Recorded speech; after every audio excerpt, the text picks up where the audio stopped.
الحمد لله رب العالمين والصلاة والسلام على سيد المرسلين. Amma ba'd, Allah Tabaraka wa Ta'ala advises in His glorious book in Surah At-Tawbah, chapter 9 in verse 109. بعد أعوذ بالله من الشيطان الرجيم بسم الله الرحمن الرحيم. أفمن أسس بنيانه على تقوى من الله ورضوان خير أم من أسس بنيانه على شفا جرف هار فانهار به في نار جهنم والله لا يهدي القوم الظالمين. Then it is one who laid the foundation of his building on righteousness with fear from Allah and seeking His approval, better, or one who laid the foundation of his building on the edge of a bank about to collapse. So it collapsed with him into the fire of hell, and Allah does not guide the wrongdoing people. Now Allah Tabaraka wa Ta'ala created man with three primal instincts. That's part of your makeup. One is the need to eat and drink because you want to preserve your life. The urge to stay alive is very powerful, and eating and drinking is one of those urges that you have in her. And the second one is the need to have companionship, a spouse, children, to preserve the existence and the name, the family name and so on. And then the need to excel and be admired by others to preserve your legacy. So these are three main drivers in the makeup of a human being. So these primal needs make humans a dynamic being. You have to move. You cannot just be still. If you are still, you don't work, you're not going to eat. If you don't eat, you're not going to live. So those drivers drive you to strive in this life. Now, this striving, if you do it right, will lead you to Allah's heaven and His acceptance. But if you do it wrong, then it gets you in trouble. And Allah says, أَفَمَنْ أَسَّسَ بُنْيَانَهُ is not giving us a civil engineering thing, because we know that when you have to build a building, your foundation has to be sound, it has to be solid, because what happens if you build a building on shaky foundation or sand? It's going to start moving and it's going to collapse. So that is a common sense experience in human terms that Allah is using to demonstrate a point, that you build your building on solid foundation. Now, what is this bunyan, the building that Allah is talking about in this verse?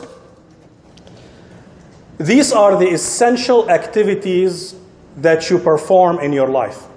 That's your bunyan. So marriage is part of your building. Your children are part of that bunyan, part of that building that you're trying to build. Earning an education and getting skills required to have a job, these are part of your building. Working to earn a living is part of that building. Spending wealth is part of that building. And your status and role in society are also part of that building. So the successful ones that Allah describes here build the foundation of their life, that solid foundation where the building that is your life is built upon. It's built upon taqwa min Allah, righteousness, taqwa, God fear, the fear of God, steadfastness. These are all, fall under taqwa. So the correct belief the aqidah, the creed, the principles, the morals, everything that we take from Quran and Sunnah, those are the part of that foundation. The steadfastness and good deeds are part of that foundation that that the successful lay their life upon. The correct understanding of why you are in this world and where are you going and what you are supposed to do in the meantime. These are all part of those foundations that you have to lay in order to put the rest of the building that is your life on top of them. And that has to be built on taqwa min Allah. So taqwa in a general sense is obedience to Allah. It's inspecting what is permissible and what is not permissible in everything that you do. You don't just go through life doing whatever you want. You stop. Does this please Allah or doesn't please Allah? That's what taqwa is. You always stop before acting and you inspect, is that action or inaction, does that fit with the divine guidance or not? That's what taqwa is.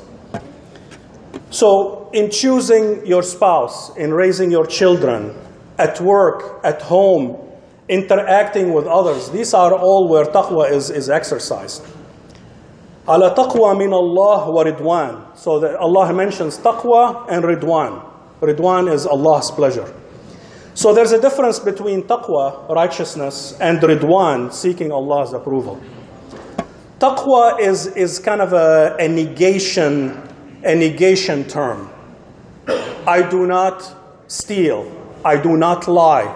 I do not, disobey Allah. Do not. It's the absence of an action. If you want to think about it, it's like sin and disobedience are like big boulders. You're on a highway. You're trying to head to your destination, and you have big boulders.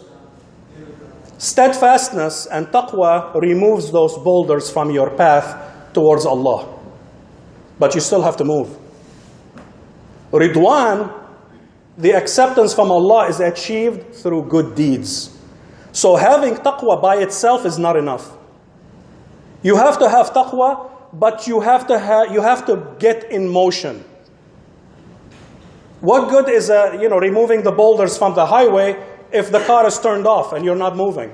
It's nice now that you have full view, but you're not going anywhere. You have to move. And humans are moving beings. You move through life, you're not stationary. So that righteousness has to be married with good deeds in order to have this foundation that's going to be successful, that is called your life.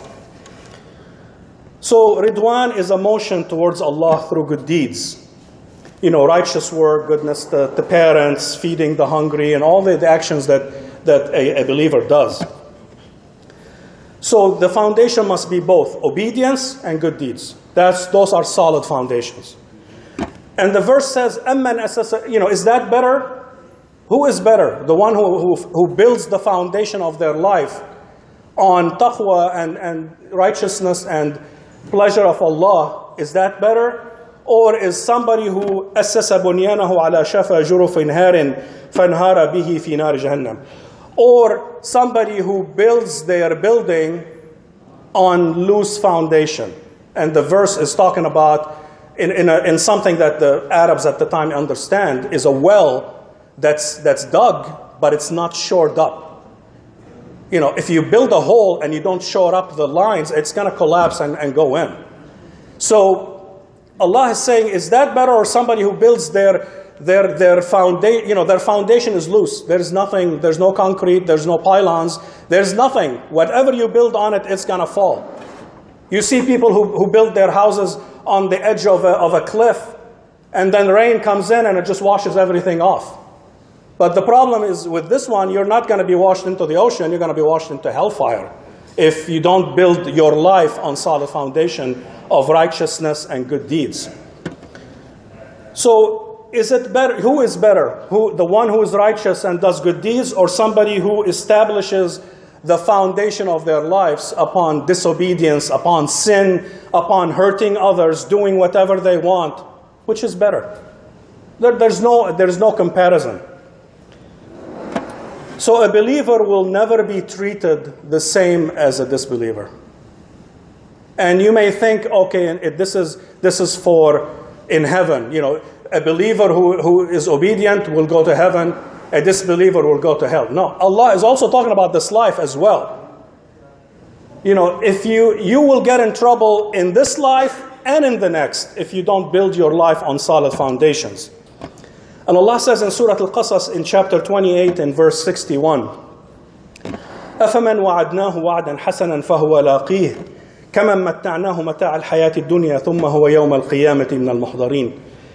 then is he whom we have promised a good promise? Is it the same? Somebody who was promised by Allah that the good things will come to you in this life and in the hereafter. Is that better? Or somebody who was promised that you will enjoy this life and at the end you'll be thrown in hellfire? Which one is better? A believer is satisfied in this life no matter what you have. You can be poor, you can be rich, you can be healthy, you can be not healthy. A believer has to be always satisfied with Allah because you know where you're going. If things are difficult now, nothing will remain the same. That difficulty will go away.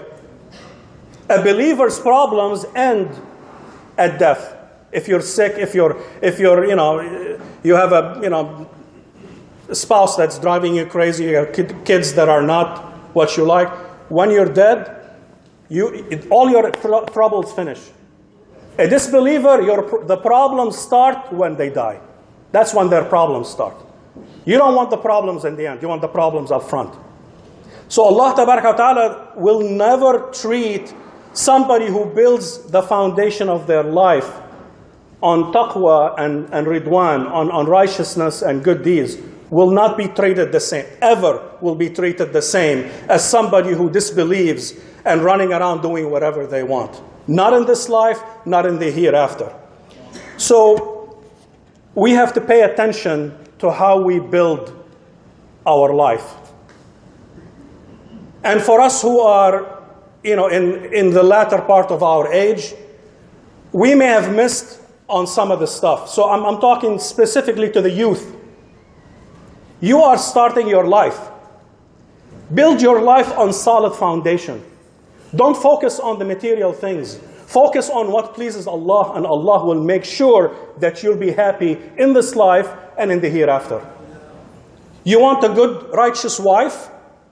You act with taqwa and do good deeds and have that taqwa when you're looking for a spouse. You're not looking for somebody who is beautiful. You're looking for somebody who has deen, who has good faith. And if she's beautiful, that's great. But the first focus is that person should have strong faith, because that's who's going to raise your children. So don't skimp on these things. For us in our 50s and 60s, it's too late. Maybe we chose right, maybe we didn't. But you are still in your beginning of your life. And that's the advice I'm giving you, and I'm giving my children. Build the foundation of your life on taqwa and ridwan from Allah, and you'll never be unhappy. Not in this life, not in the hereafter. أقول قول هذا أستغفر الله لكم فاستغفروه إنه الغفور الرحيم.